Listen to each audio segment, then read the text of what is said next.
Hey girly pops, it's your girl Lori's Insider and I'm here with... My name is Jay. On today's video, we're going to do a girl sit down talk about our study abroad experiences as Black women.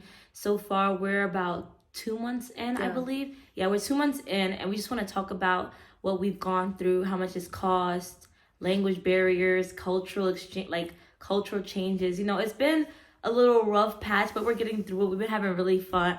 We've been having so much fun. It's been a time and a half. So we're gonna go through a list of different topics that I asked my Finsta, and they gave me a whole bunch of topics to talk about. So we're gonna sit down and have a little chit chat. So without any further ado, let's get right into this video. Used to be in love, now your life fuck you. Hate to be your ex, know that nigga feel stupid. Coming through the gram, trying to figure out where you've been. All I need to know is that you're outside. So for the first topic, we have, how did you guys prepare for this trip? And how did you prepare for your time abroad? How did you pack?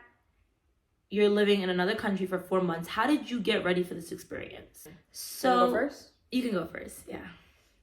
Fuck, let me see again. In high school, I remember I did this after school program, and this kid that was my SAT tutor, like prep tutor, he was telling me about how he's going to study abroad in Madrid and stuff like that, and he was learning Spanish, so he changed his whole phone into Spanish. I was like, that's kind of cool. And so then when I was applying for colleges, I remember every time I went to info session, I was just like, do you guys have a study abroad program, and what percentage of your student do study abroad? Because that was a big thing for me. So I made sure that I went to a school that was like study abroad culture, like that was a thing. And when I get there, like for me personally, it got challenging because I wasn't a U.S. citizen, and I didn't want to leave the country without being a citizen and risk like myself not being eligible for citizenship. So that made me wait until my senior year for me to get to do it, and I was just so excited. I chose Barcelona because like it's Barcelona, it's simple, it's very international. And how did I prepare? I didn't prepare. Lori prepared. I brought one suitcase. I'm living out of one suitcase. Lori has everything, like gonna be piggybacking off like, Lori, can I have this cute this for me on the trip? It's cute though, I don't mind. So for me, at first, I honestly didn't know that I wanted to study abroad. I just knew that I loved traveling, and I'm on scholarship in college, so they cover study abroad. So I was like, I mean, you have the free opportunity and like you have the platform. Why not just take your chance and go abroad? So in terms of how did I prepare, I watched a lot of YouTube videos. I was on YouTube like, what do you need to know before you study abroad? What do you need to bring? What do you need to buy? But in terms of like preparation, I think I just like budgeted my finances, and I planned ahead. I made sure to get like 2 jobs for the summer before coming abroad because I knew that it would be very expensive. Like us two, we travel a lot. Like I kid you not, we take trips every weekend, like or every other weekend. Like it's so expensive. So you guys want to make sure that you budget yourself and save as much money as you can because it gets so expensive. Like you have to pay for flights, you have to pay for stays, you have to pay for groceries, you have to pay for rent, you have to pay for your phone bill. Like it's adulthood. Like we are just in our 20s and this is very expensive. Like adulthood did not hit me until I got here. I'm just like, wow. Another thing you guys should think about is before you choose where you want to study abroad. That's fine. Is search up cost of living of where you're gonna go to. That's very important. That's one of the big, that's so important. So important. That's one of the big things that I searched up for Barcelona. My rent in Barcelona is expensive. It's like total like, I don't know if I want to be that transparent, but it's very expensive. It's expensive. Yeah. Like rent in Barcelona isn't cheap for where I'm staying. But I weighted out was just like, okay, I'm paying a lot for rent, but also Barcelona is cheap. When she came, she was so compared to France, Barcelona is cheap. Yeah, that's another thing. Like, let me tell you something. Let me tell you guys something. So rent in Paris for my student accommodation is so cheap. So when she told me her rent, and I was like, what? Why are you paying so much? And I live in France and I live in Paris and I'm not paying that price. And then I realized, you want to know why? The stuff in Barcelona is cheap, but the rent is high. The stuff in Paris is expensive. But the rent is cheap. So it's just like, but the rent is pissed. Yeah, so you really have to like weigh your options. Like, do I want to pay a lot for transportation, shopping, hanging out with friends, just grabbing a drink? Do I want to pay a lot for that? You have to think about what you value. Yeah, me, like you have to weigh your options. For me, it was just like, I like going out to eat because I'm lazy. I don't like to cook. Lori cooks and stuff when I FaceTime her. So that works for her. Me on the other hand, I'm always out eating. Because Paris is so expensive, I cannot eat out. I eat out when I go on vacation on the weekends. When I'm at home, I'm buying my groceries and I'm cooking at home. Ladies and gentlemen, save your money. Moral of the story, save your money. Since the 2 months, I've meal prep twice. I eat out most of the time, so it's so cheap. You can get a whole meal in Barcelona to eat for like €6, and if you get €6 in Paris gets you to your destination. No food, like that's just your metro ticket. That is, it's really crazy. Yeah, it's expensive. Also, another way I got prepared was by making sure that I got all my visa and documentation, and just knowing what courses I'm going to take abroad done in advance. Like, that's very important. The visa process takes a really long time. So you guys want to make sure you get on that before, like, you even book your flight to go to your destination. Because why are you going there with no visa? Like, you can't what are you doing? No like, visa. You need a visa yeah, to you go. need to get that. Yeah. Another big one, health insurance. Get your health insurance, ladies.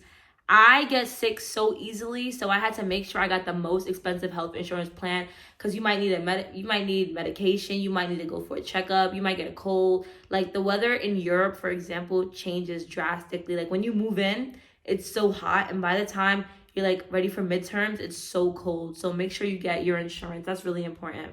The thing with the insurance where it's very essential is I don't normally get sick frequently, but when you've changed location and travel, you get exposed to new germs that your body immune system is not used to. So when I'm telling you, every study abroad student is coughing up their lungs. Exactly, yes. Like, we all get sick when we move here because our body's just not used to it. Yeah. And you don't want to have a medical bill because you won't be able to go back home until you pay it. Like, you're going to have to get a job. Insurances over there, do they work for you? Like, does your insurance from home work here? No, I'm on my mom's insurance at home, but here I bought like health insurance. I go through a whole process, and I went through a process as well, and get health insurance. Another thing that prepared me is I came with an open mind. That's very important. When you're traveling abroad, meeting new people, experiencing new things, you have to keep an open mind. Like, things are not going to be the same as they were at home. So you have to make sure that you're open to new opportunities, you're open to meeting new people, you're open to learning new languages, you're open to trying new foods, because everything is different. Like, America and Europe are just like so different. Yeah, they're not the same. Like, in Barcelona, it's Mediterranean food, and I've never had Mediterranean food before. So when I came, it was just like paella. Like, I'm Jamaican and we were used to spices, but that was some next level seasoning food. And I was like, this is too much flavor for me, and I didn't like it. And it's just like so much seafood and like a lot of pork, and I'm Adventist, and that I didn't prepare as much as how Lori prepared. I didn't even know that there was so much pork in their diet, and it's like I don't eat pork. So every time I go, I was just like, oh, is it pork in there? Because I'm trying to avoid it as much as I can. Oh yeah, and another thing for preparation in terms of packing is you have to be very strategic when packing.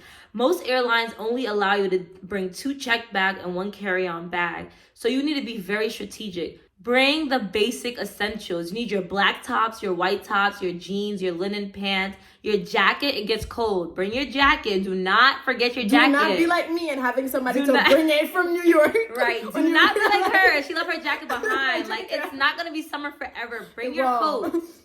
Make sure that you bring all your hygiene product. Hygiene? Yeah. Bring all your hygiene products. And another one that people often miss out, bring travel size items, because when you take your weekend trips, those big bottles that you bring in your checked luggage, you cannot carry them in your in your carry-on. Yeah. So you need travel size items. That's very essential. Also, shoes. When you leave home, it might be summer. Do not bring all your chancletas, your flip-flops. Bring real shoes. You need your boots. You need your Uggs. You need everything of that nature. Make sure. I'm prepared to buy. Yeah, bring your funds. Pack your funds. Right. For me, I was just like, I didn't want to struggle and whatnot, so I brought 1 check bag and a little carry-on. I was like, I'm gonna live out of this for half of a year. And when I came, I buy a little bit of stuff, and that's the thing, you have to do research. I knew Barcelona was cheap, so I knew it would be okay for me to thingy. If you chose the UK, shopping in the UK every time you go on a trip is not gonna happen. So you're gonna need to bring your stuff. So it's just like, research is very important. Like, that's the key for preparation, research. TikTok. That's another thing. Yes, you need to do research on the country that you're studying in. Do not go there not knowing nothing about the country. Even if you just take a good 5 to 10 minutes out of your day, just one day, finding out a little bit more about the country that you're going to study in, that is very, very, very important. So language barriers is a huge thing. So we are in different countries. She's currently, we didn't even mention that. Okay, so I'm studying abroad in Paris, France, and she's studying abroad in Barcelona, Spain. So for my country, we speak French, and Barcelona is weird. Barcelona is basically in a different government called Catalonia, which is like, it's a circle goes around the border of Spain and France. So it's just like I'm right at the close to like France and stuff. So there's 3 languages. There's Catalan, and almost everybody speak English. If they don't speak English, it's probably because they aren't well educated, I was told, and Spanish. So it's just like, you have to be aware with that. You can just walk up to someone and expect them to speak your language. That could come off rude, and you cannot walk up to someone and just assume that they don't. So you have to gently approach the situation and see where you guys have common like languages to speak and stuff like that. And Catalan is like, it's closer to French as into Spanish. So if you go to like the really Catalan neighborhoods, just get out of there. There's no hope. So for me, so I went into France not knowing any French. Like, the only language I know is English. Do not hesitate to go to a country without knowing their language. That's completely fine, because you can always learn. But I went in knowing no French. Like, the most I knew was like probably bonjour or oui. Like, that's all I knew. So what I did was I really made use of the like my time when I go grocery shopping, when I'm hanging out with people that are like from like locals. That's really important. Reading signs, understanding the metro, things of that's gonna happen in your everyday routine. You have to like pay attention to details and really observe what's going on, because in France, they're not really the sweetest people. Like, if you come into that, like if you approach them talking English, they're just looking at you like so like, even if you know a little bit going in, I would suggest that would be really good. I went in knowing nothing, and they're just looking at me like, why are you here and you know no French? Like, everyone here speaks French. But Barcelona, you don't have to speak. You're good speaking. Like, my Spanish is like non-existent. Yeah, I got a joke for you guys. No, I can tell that. So I have a joke for you guys. So I went to Barcelona to visit her, and we go to a grocery store, and the first thing that she says... It was the restaurant. Oh, it was restaurant. Okay, we went to the restaurant, and the first thing she says when she walks in, guys... I said hola. Hola. I didn't know that you don't pronounce hola. the H, so... Hola. She went in saying hola. And I was looking at her like, what? Like, I'm so confused. But I just say for France, like, learn a little bit before you go. Like, know how to order when you go to the restaurant. Know how to pick up a couple of groceries. Know the numbers, so that way that when you get your price, like, know how to pay. Like, just know how to interact. Like, little interactions mean a lot. Also, another thing, mannerism is a huge thing in France. So when you go to somebody, please start your sentences with bonjour or bonsoir. I mess that up so many times. And they're like, Madame, bonjour. Like, say hello to me before you speak about anything else. Okay, so the next topic is first impression on the country in which you're staying in. So for me, before coming to Paris, I watched Emily in Paris. So I had this whole narrative scenario in my head thinking that, okay, like, Paris is gonna be like Emily in Paris. And guess what? It's nothing like that. Like, if you have that thought in your mind, scrap it. I should have done that. What about for you? First impression of Barcelona. So honestly, I kind of came to Barcelona blindsided. I knew that Barcelona is popular for study abroad. So I know I was going to be okay with that. Like, there's going to be a lot of people there studying abroad from different countries my age. So I was like comfortable in that. But I didn't do a lot of research. I did a little bit. I watched like a few TikToks and I was like, this is pretty. This is it. So I love it there. So I was just like, I'm gonna be like in Barcelona. So my research wasn't intensive, but I got reassurance from friends that I have studied there before that it would be good for me. And like people that have visited told me that, you know, they think it would be a good for people that I trust, obviously.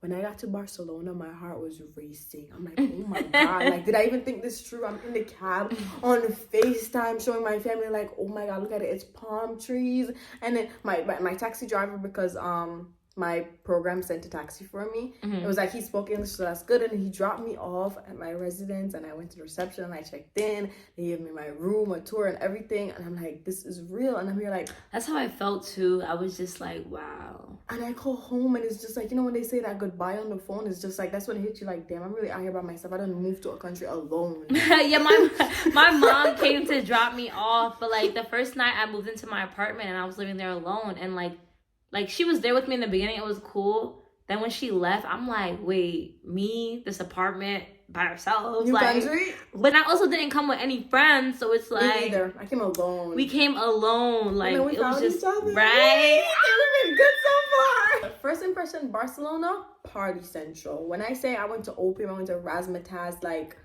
I started partying so hard and I started eating just out life. Like, the Spanish, they know how to have fun. So it was just like, it was really, really fun. And I had to grab myself, like, around when the midterms was coming and, like, I'm around here for school, getting together. But first impression, Barcelona was cool. It's fun. The next one says, how do you guys deal with homesickness? I don't deal with it. I just sit there and I suffer. No, I'm joking. So for me, I don't get homesick often because I'm already used to like not really being at home a lot. So the times where I do miss my family, like a quick FaceTime call goes a long way. I feel like when you FaceTime your family from abroad, like they make you feel connected. Like they assure you that, you know, like we miss you. Like we can't wait for you to come back. And I love FaceTiming my family. I think we FaceTime like every other day. That kind of makes me like stay grounded. And then also, I have a countdown for when I'm coming back home because, like, I love it here, but I miss it there. Like, I miss home. Homesickness, it's the same. I FaceTime my sister and stuff. Like, I FaceTime her man during the week. But the thing is, I have family in Jamaica, so it's just, like different time zones and work schedules. That's another thing. So time zones are a big thing. It's a big thing. So it's just like, world clock. Add wherever your people are. And world clock. That's a big thing. That is important. That world clock, yo. Dude, let me show you the little app. You see this app right here? That clock app? Open it and go right to world clock on the and then bottom you see, corner. I have Georgetown, which is the Cayman Islands. I have Kingston, I have Barcelona, I have New York. I don't remember where that was or who the hell I was. Like, I knew it there, but apparently somebody. So these are like the time zones that I have people in. And then for the London time zone, I don't have to like, because we're close to London now, so I don't stress it anymore. So I talk to my uncle from there. So just like whenever you want to call someone, you look and check be their time respectful zone, and see what time they're in before you call them. Because European, we are on a completely different time zone. Are we in the same time, right? We're in the same time so zone. We're 6 hours ahead of New York City. So you really have to keep up with that. Yeah, that's important. And then you have to realize when you travel time zones too, because we went to Morocco and we realized we went to a different time zone. That too, because we're all over the place. So the next one says, how do you guys stay safe and keep up with your well-being during nightlife and day life? For me, I feel like as a woman, you need to be very observant, be aware of your surroundings, like keep someone with you at all time. If you're going out at night, like don't go out alone. Before you leave home, make sure you know how you're getting back home, because the last thing you want to do is go out and be stranded out. You know, metros close at a certain time. Make sure you have money for Ubers. Make sure you leave with your key. You don't want to get locked out. You want to make sure that you're very aware, like even as a woman, like even in your Ubers, be very cautious. Keep your phone charged. Carry your portable charger. That's very important. You want to make sure that you have access to the police in case of any emergencies, you know. And during the daytime, I mean, it's the daytime. We're pretty safe. Pickpockets. Oh yeah, there are Europeans pickpockets. Yeah, so watch your bag. Make sure you wear bags with zippers. Make sure you have locks on your bags. Make sure that anything valuable is at the bottom of your bag. So if they do take anything from the top, it's not your most valuable item. Wait, back to nightlife a little bit. Another thing you need to be careful with is who you're going around. Like being observant and like listening to people is important. If you meet a girl and you guys are cool and she starts telling you about like how she's been a bad friend in the past, or like you get the sense that this girl is not gonna care about your well-being, don't go out with her. Like, because there's a lot of times you can become friends with people and y'all can go out and you could drink and you could be like tipsy and they leave you behind. So be careful with your drinks, ladies, and don't drink too much. Like if you're around people you just met, take it easy. I know you have your freedom away from your parents and your family, but don't overdo it. You know what I mean? Like, drink a little bit before you're living. Yeah, like just be responsible when you drink. And another thing is cultures are different. So in America, we have like the cultures, like if you go out as girls, you stick together as girls.